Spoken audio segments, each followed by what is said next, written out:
Tarde. Hoy les prometí un programa especial con el doctor Robert Paulino. La verdad es que de repente se da bastante cíclico. Cada año en los predios de la temporada ciclónica, dentro de la temporada ciclónica, se destapa una ola de dengue.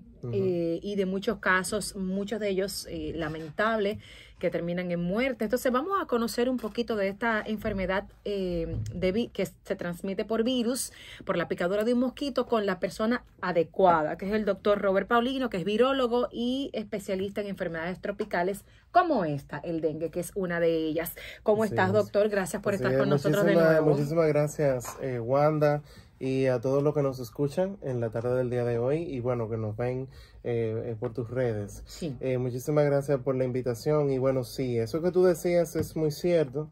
Lo que pasa con la arbovirosis y lo que sabemos desde el punto de vista científico es que las arbovirosis, las enfermedades, los virus que se transmiten a través de mosquitos se benefician de los cambios de temperatura. Okay. Cuando tenemos temperaturas que son muy altas, es decir, muy calurosas, las mosquitas, que son las que transmiten la enfermedad, porque son las que pican, los varones no pican, las hembras que pican tienen una oviposición más rápida. ¿Qué significa eso? Que ponen más cantidades de huevos. Se multiplican más. Y por lo tanto, tú tienes una población más grande de mosquitos en una población determinada, en un momento determinado. ¿Cuándo se da eso? Normalmente, nosotros vemos un incremento en el número de las poblaciones de mosquitos a partir del mes de abril, que es cuando las temperaturas empiezan a ascender en la República Dominicana, bueno, en el trópico, en la región en el verano, que es normalmente en el verano. Sí, exactamente, que empiezan a pasar. En esos momentos no tenemos tantos casos. ¿Por qué? Porque es el momento en el que se están multiplicando los mosquitos. Entonces, si tenemos un caso, si tenemos 3, 4, 5 casos en una población determinada, lo que va a pasar es que se va a ir manteniendo el virus circulando. El virus del dengue es endémico en nuestro país, en nuestra región también es endémico. ¿Qué significa eso? Que se mantiene circulando en poblaciones susceptibles. Normalmente las poblaciones susceptibles que nosotros tenemos y que identificamos son los niños. Los niños facilitan que se mantenga porque ellos no tienen inmunidad ante la infección. Hay 4 tipos de virus dengue, el tipo 1, 2, 3 y 4. Es decir, que durante toda nuestra vida nosotros tenemos la posibilidad de infectarnos 4 veces, hasta 4 veces. Siendo cada vez que nos infectamos más, aumentamos la posibilidad de desarrollar manifestaciones clínicas más severas. Sí. O sea que los síntomas del dengue se presentan en manera más grave o con mayor complicación a quien haya repetido el dengue por segunda vez que a quien lo haya dado por primera vez. ¿Y por qué se da eso, doctor? Pues como son 4 tipos de dengue, es bueno resaltar eso. Son 4 tipos de dengue, significa que cuando yo me infecto con el 2, por ejemplo, yo genero inmunidad contra el 2. Pero no tengo inmunidad contra el 1, contra el 3 y contra el 4. Cuando mi sistema inmunológico se expone de nuevo a otro tipo, dígase el 3, el 4 o el 1, el sistema inmunológico ya sabe que es el dengue y ya tiene anticuerpos generados contra el dengue. Lo que no tiene es anticuerpo específico contra el tipo de dengue que me está infectando, pero sí ya tiene y ya puede reconocer a ese virus. Entonces, la estrategia del sistema inmunológico siempre es generar una cascada inflamatoria, generar inflamación para eliminar lo que pueda afectarnos a nosotros. Entonces, esa cascada inflamatoria va aumentando a mayor cantidad de veces nos exponemos a los diferentes tipos de dengue. Ahora, si a usted le ha dado 4 veces, usted no le va a volver a dar más, porque ya le dieron 4 veces, quédate vivo. Exactamente.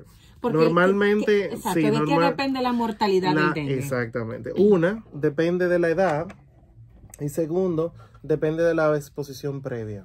En personas adultas que ya han tenido una exposición, como nosotros, como vivimos en un país endémico, tú y yo tenemos la posibilidad de habernos infectado en cualquier momento con dengue, y que haya pasado como una fiebrecita cualquiera, pero la segunda vez, exactamente, la segunda vez puede ser peor, y ya tu sistema de defensa es maduro, pero es un adulto.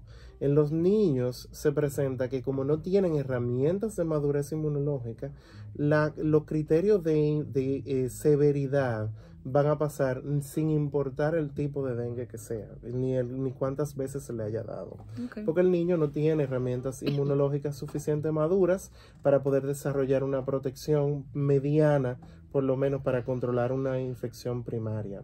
Por eso nosotros vemos que la mayoría de los casos que se nos ponen malitos son los niños. Y quienes se nos mueren por lo general son los niños. Porque en los adultos hay ciertos niveles de control en el sistema inmunológico que pueden ayudar a uno más o menos manejarse. Además, también buscamos la atención más rápida. Porque la fiebre que causa el dengue inicialmente se puede confundir con muchas cosas. Yo le iba a preguntar eso porque veo mucha gente que acude al médico y ahí entonces empieza a complicarse la situación. Ay, que una gripecita. Sí. Tiende a confundirse con gripe. Bueno, recientemente le pasó a una amiga y ella le ingresaron a la hermana, se puso muy malita la niña, pero gracias a Dios ya está en su casa. Ella le ingresaron, era una adolescente ya, porque tenía fiebre y dolor de cabeza, pero de que lo que le habían encontrado era neumonía.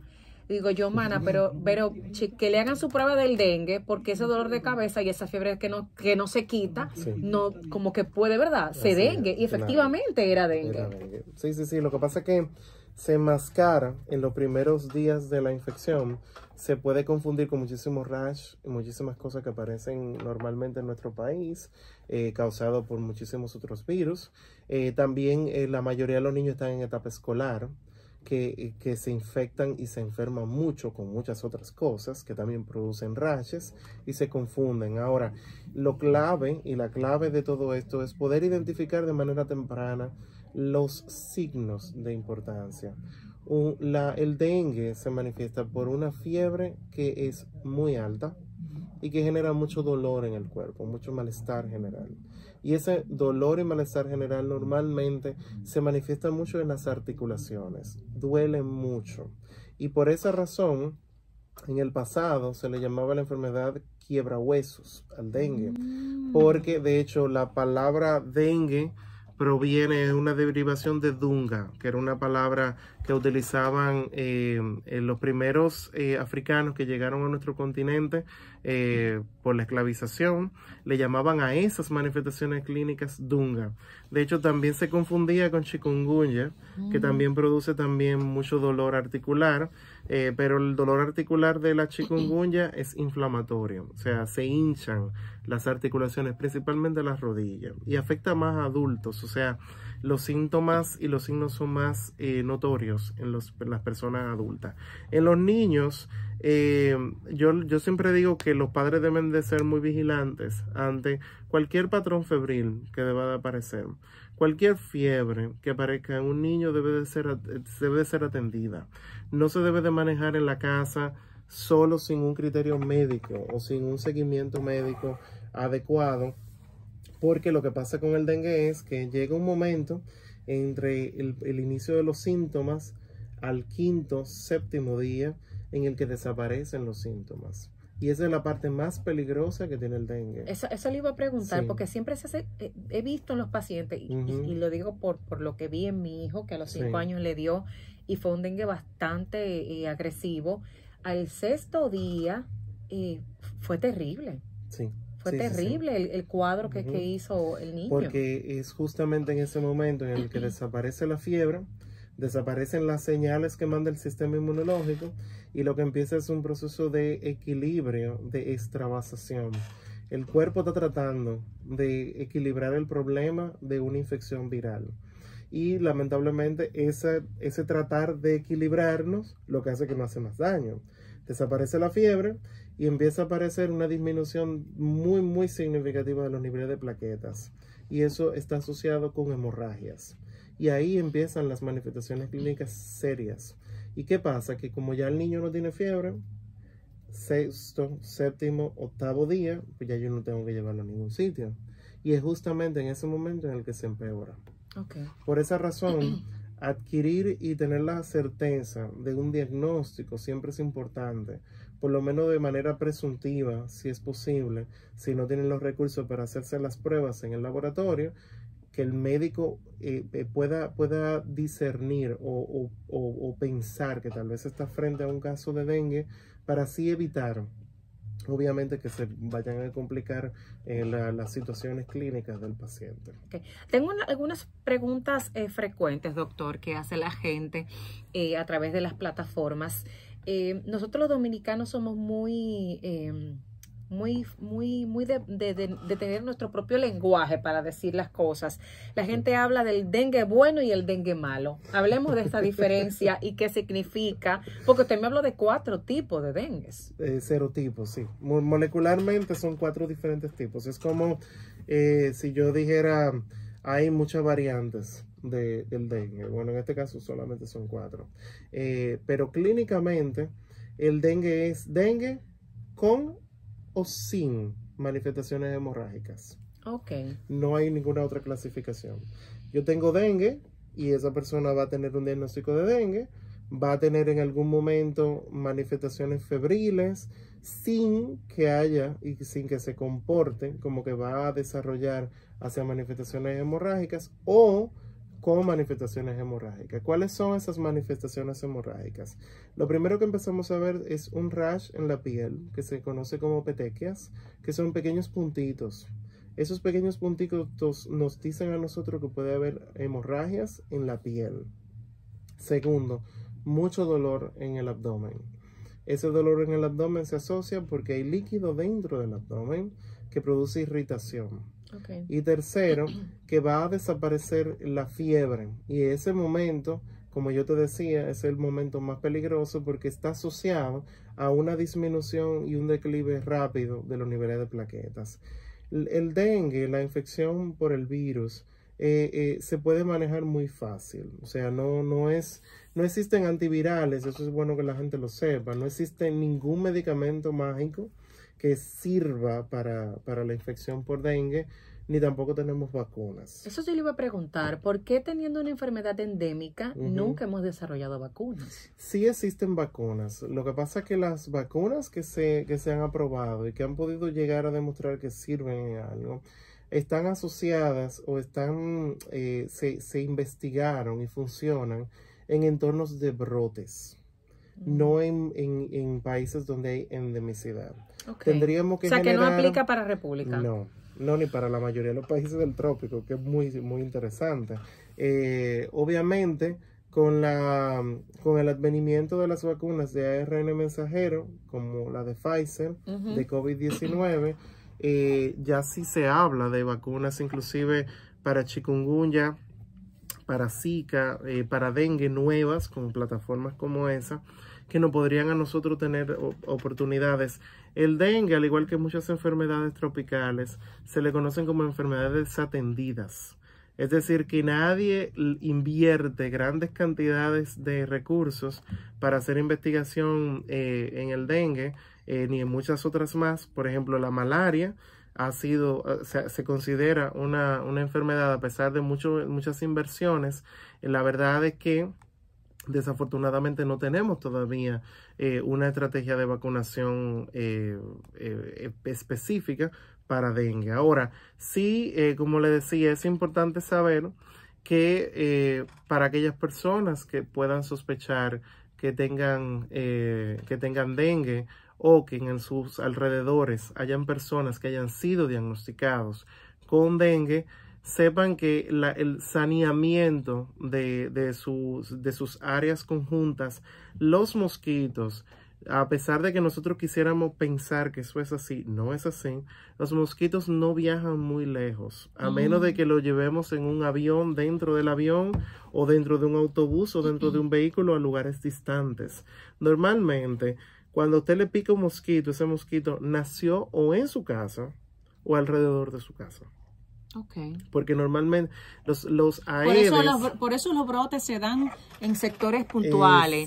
En tal barrio hay un brote de dengue, en tal sector hay un brote de dengue. Exactamente, porque los Aedes, el Aedes aegypti y el Aedes albopictus, que son las especies que transmiten o ayudan a transmitir el dengue, son muy domésticos, o sea, le gustan los entornos de las casas, la temperatura, nosotros, además de que desafortunadamente nosotros tenemos un serio problema de potabilidad del agua. Entonces tenemos que guardar agua. Y en nuestros patios hay agua almacenada.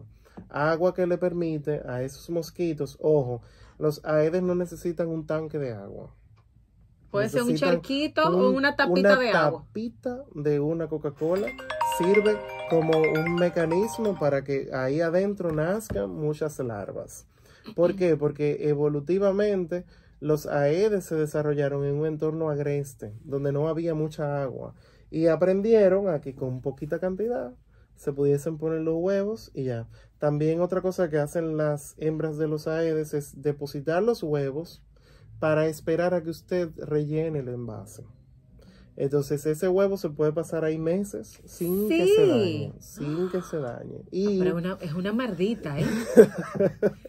Pipo. Evolutivamente sabe mucho. Y además sabemos también que, por ejemplo, en el virus Zika, la especie Albopictus, Aedes albopictus, puede transmitirse, o sea, puede la hembra infectar a los huevos directamente. Así que cuando nace el huevo, ya nace un mosquito infectado con Zika. Por esa razón, haber frenado la cadena de transmisión, que es lo que nosotros hacemos cuando eliminamos los criaderos, hizo y provocó que nosotros no tuviésemos un continuo de transmisión de Zika en la República Dominicana. Si en ese momento no hubiésemos tenido una reacción, una respuesta rápida, muy probablemente hubiésemos tenido todavía el día de hoy Zika endémico, como pasa en Brasil, que Zika todavía está circulando. Entonces, con dengue, desafortunadamente todavía no hemos podido salir del virus dengue. Con chikungunya también hicimos una muy buena respuesta. Con dengue lo que pasa es que tenemos que asumir a nivel poblacional, la gente tiene que entender que es responsabilidad de cada persona tener su entorno limpio. Por más que el gobierno quiera y hacer jornadas y todo lo que nosotros queramos, es imposible que se logre que nosotros podamos eliminar algo que está endémico dentro de nuestro país. Y que se reproduce tan rápido. Si nosotros no ponemos de nuestra parte también. O sea, tenemos también que cuidar nuestro entorno. Inclusive, en estos últimos días, la mayoría de la gente y los padres, tú que eres madre, te preocupas porque tus hijos pueden estar en riesgo de infectarse con muchas cosas. Claro. Todos estos días estamos escuchando muchísimas enfermedades que están resurgiendo y que están reemergiendo. ¿A qué se debe eso? Bueno, tenemos una deuda inmunológica. Nos pasamos 2 años en casa. Acabamos de pasar una pandemia y nosotros muchos infantes no hicieron sus vacunas a tiempo por mantener una cobertura de vacunación adecuada, que es, nos guste o no nos guste tener que admitirlo, es responsabilidad de cada uno de nosotros, es responsabilidad de los padres. Entonces, ahora tenemos que tratar de acelerar el paso para ponernos al día con lo que debemos y obviamente asegurar nuestros entornos. ¿Por qué? Porque es justamente en estos meses cuando empiezan la mayoría de los casos. Ahora mismo hay 33 fallecimientos asociados a dengue. Es en lo que va del año. En lo que va del año y cerca de 6,000 casos que han sido confirmados. De acuerdo a la Dirección General de Epidemiología, son muchos casos. Sí, claro. Entonces es importante que sepamos que esos casos pueden seguir aumentando, porque ahora mismo estamos en una fase de muchos casos, o sea, tenemos muchos hospitales que están reportando casos, y eso significa que en sus comunidades hay personas que están activas y que vamos a tener que ir a cada una de esas comunidades o ayudarnos entre todos para sanear nuestro ambiente, sanear nuestro medio ambiente. La mayoría de las enfermedades que nosotros tenemos en nuestro país se asocian mucho con la sanidad ambiental. El cólera, tenemos ahora una notificación de brote de cólera. Haití, sí, que significa que en cualquier momento pudiésemos tener. Pero doctor, en Haití siempre hay cólera. ¿El cólera es endémico en Haití? Casi endémico, se podría decir. Lo que pasa es que se rompió la cadena de transmisión por mucho tiempo. ¿Qué pasa? Con el cólera también se da otra situación, que el cólera se relaciona con aguas contaminadas.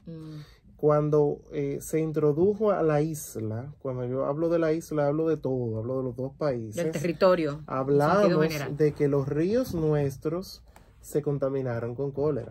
Oh. Entonces tú tienes... ¿Tú te podías contagiar de cólera bañándote en ese río nada Por más? supuesto que sí. Okay. De hecho, en la región del Artibonito, en la parte de Haití, los casos que se contaminaron cuando ocurrió el primer brote en el 2010, que fue la primera vez que se reportaron de cólera en nuestro país, en nuestra isla, si se quiere, fueron personas que utilizaban el río como parte para bañarse, para cocinar, para todo. Para tomar. Y obviamente eso estaba conectado con las tuberías del baño, las letrinas desembocaban ahí, entonces tú tenías agua que se utilizaba para uso doméstico más todos los demás desechos. Entonces, pero déjame decirte, nosotros tenemos un serio problema de la potabilidad del agua, que es una deuda histórica, no es una deuda de reciente, que tenemos muchos años tratando de poder solucionar un problema que nos va a costar lamentablemente mucho dinero.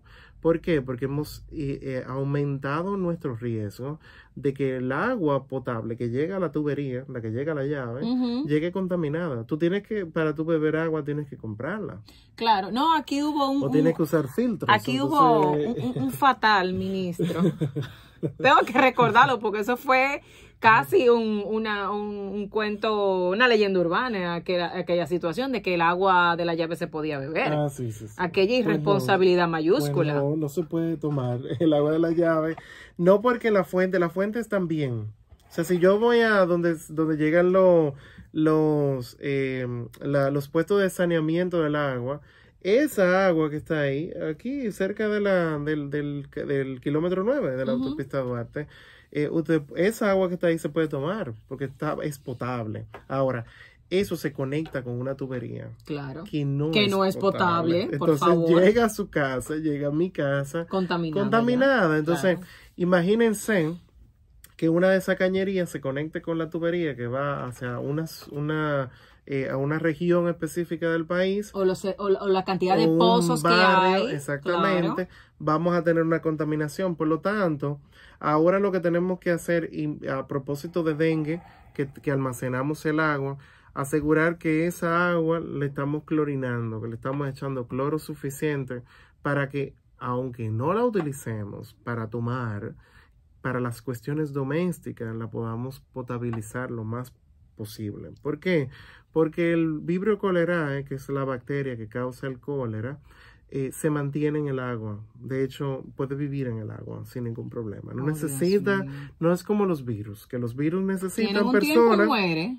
Exactamente, necesitan personas para estar todo el tiempo dentro de las personas. Bueno, las bacterias, y en este caso el Vibrio cholerae, puede estar en el medio ambiente sin ningún problema de manera libre, y por esa razón, cuando se introdujeron los casos en el 2010, se contaminó toda la fuente de los ríos y se mantuvo. De hecho, todavía en el 2012 habían brotes frecuentes en Haití, y luego tuvimos casos en Santiago. Entonces significa que lo que hemos visto es simplemente que un grupo de personas que se infectaron, que se hicieron inmunes, porque para el cólera tú te haces inmune una vez que te da, mantuvieron un tiempo controlado de que no hubiesen casos. Ahora tenemos gente que es susceptible y ahora volvemos a tener otra vez casos. Entonces, ¿qué es lo que tenemos que hacer? Vigilar nuestro saneamiento ambiental, vigilar lo que nos queda alrededor. Nos guste, yo sé que tenemos que trabajar y hay momentos en el que tenemos que salir a la calle. Usted está en la calle, quiere beberse un jugo, trate de no bebérselo ahora. Claro. O trate de ingerir cosas embotelladas. ¿Por qué? Porque eso es un riesgo que usted está adquiriendo, y además de que el cólera es muy silente. O sea, las manifestaciones clínicas son muy, muy lentas en el periodo de incubación, pero cuando aparece la diarrea, te quedan 24 o 48 horas. Si no se trata tan rápido, inmediatamente, la bacteria te puede matar. Ok. Wow. Entonces, no, te va a tener que venir a hacer un programa del cólera, sí, porque ya tengo muchísimas preguntas, pero como quiero concentrarlo con el dengue, que todavía me quedan otras preguntas, no te va a tener que volver a hablar del cólera. Muy bien. Mire, doctor, pero volviendo al dengue, porque estas son muy interesantes, de verdad, me provoca mucho continuar con el cólera, pero importante también hacer la salvedad a la población y a quien nos escucha. Usted mencionó varias veces el tema de que el periodo escolar, de que los niños se infectaban, y hay preguntas frecuentes de si el dengue se contagia, si el dengue se pega. No, no hay transmisión persona a persona. Ok. Hay transmisión persona a persona si un mosquito te pica a ti y me pica a mí. Ok, o sea que ese mosquito si tú te y yo pica. estamos juntos, aquí tú tienes dengue, yo no tengo dengue, a ti te pica en la pierna y luego me pica a mí, pues ese mosquito me lleva tu infección a mí. Wow, Pero no se va a transmitir, no se va a transmitir ni por gotas respiratorias, ni por yo tocar superficies, ni nada por el estilo, a menos de que usted reciba una transfusión sanguínea, lo cual es muy poco probable porque usted va a estar malito. Pero la verdad es que para el dengue, la transmisión es vectorializada, es decir, necesita un vector que lo lleve de una persona a la otra. Por esa razón, cuando usted ve una gente que está infectada, es porque realmente hay más personas alrededor que están infectadas. Eso, no sé si tú recuerdas a chikungunya, que llegó mucha gente a decir que en una casa todo el mundo tenía chikungunya. A mí no me dio. no era porque se transmitía por la gota respiratoria, sino porque el mismo mosquito tenía la capacidad de picar varias personas. Exactamente. Doctor, estamos ya cerrando un poco en los últimos minutos del programa, pero a ver, estas preguntitas puntuales. Un paciente que entre en el cuadro del dengue hemorrágico, ¿cuáles son las probabilidades de vida? ¿Y cómo se puede revertir? ¿Cómo se puede salvar? O sea, ¿qué hacer? Que el dominicano le usa mucho dale jugo de guayaba con ají morrón para que suban esas plaquetas. ¿Funciona de verdad? No. No funciona, doctor. No me diga eso, doctor. Miren, una cosa importante. Ante la sospecha de dengue, lo más importante no es el jugo de ají morrón, ni guayaba, es líquido. Okay. Porque el jugo de ají morrón y la guayaba funciona porque es líquido, es un jugo. Okay. Tú estás, o sea, no es la combinación. No es la combinación. No que es un palo, un cuchillo. No es como la sopa de pollo para la gripe. Lo que te mejora es la temperatura de la sopa cuando tú estás tomando. Ay, no me tiene diga nada que eso, ver. doctor. No tiene nada que ver. Esa sopa de pollo que revive muerto es una cosa que uno se la bebe para sanarse la gripe. En realidad, ante una sospecha como esa, hidratación. Okay. Muy buena hidratación. Si quiere cítrico, puede tomarlo. Puede tomar lo que quiera, pero debe de hidratarse. ¿Por qué? Porque lo que causa el problema de la hemorragia es justamente una deshidratación. El líquido que está dentro de los vasos sanguíneos empieza a salir y se va a otros lugares. Okay. Y como se va a otros lugares, entonces produce un problema electrolítico, o sea, produce una alteración en lo que debe de estar dentro de la sangre. Entonces, la hidratación es un buen mecanismo para tú poder controlar eso. ¿Qué pasa desde el punto de vista de cuánta gente se van a morir después de desarrollar manifestaciones hemorrágicas? Eso varía mucho. No existe un porcentaje determinado de cuántas personas van a fallecer. Va a depender mucho del manejo clínico. Ojo, en nuestro país no deberíamos tener 33 mortalidades. Mire, yo le iba a hacer esa misma crítica, porque en este caso es una crítica al sistema y al sector salud, porque cuando usted llega con un niño con una fiebre en 40, no le ponga un medicamento para bajarle la fiebre sin saber lo que tiene y lo mande para su casa. Sí. Lo que pasa es que, bueno, no voy a justificar eso, lo voy a dejar así, pero está muy mal. Está muy mal, no deberíamos de tener ninguna mortalidad asociada. Claro, no deberíamos. Porque el manejo, de nuevo, el manejo de la infección por virus dengue es perfectamente controlable. Okay. Y el desarrollo de las manifestaciones hemorrágicas es perfectamente controlable si la persona recibe la atención médica adecuada. Ante, de nuevo, vamos a hacer nuestro papel también ante la sospecha de que usted tenga dengue, que es endémico en nuestro país. Cuando usted tiene fiebre, nosotros deberíamos de considerar como pasa en África Central. Todo el que tiene fiebre es malaria. Lo primero, hasta que se demuestre lo contrario. Exacto. Todo el que tenga fiebre en este país debe pensar que tiene dengue. Punto. Y luego lo demás lo buscamos. Bien, entonces usted tiene una sospecha, vaya a un servicio médico. y sea insistente. Entonces vamos nosotros entonces a forzar al sistema que no haga caso también. ¿Por qué? Porque es también nuestra responsabilidad velar por nuestra salud. Y definitivamente, de nuevo, una buena hidratación inmediatamente aparece la fiebre va a ayudar a que las manifestaciones clínicas no progresen a fiebre hemorrágica. Mira, doctor, ya me tengo que ir. Nada más respóndame con sí o no. ¿Funcionan los repelentes para que no te pique el mosquito del dengue? Sí. O sea, que puede ser un método de prevención. Sí. Perfectamente. Si usted va a un espacio abierto, si usted va a estar en un lugar donde pueda picar los mosquitos, o si usted va a estar en su casa y usted tiene muchos mosquitos y no lo puede controlar porque tiene un vecino que tiene un criadero de mosquitos al lado, puede utilizar repelente. La mayoría de los repelentes que tenemos en el mercado funcionan muy bien.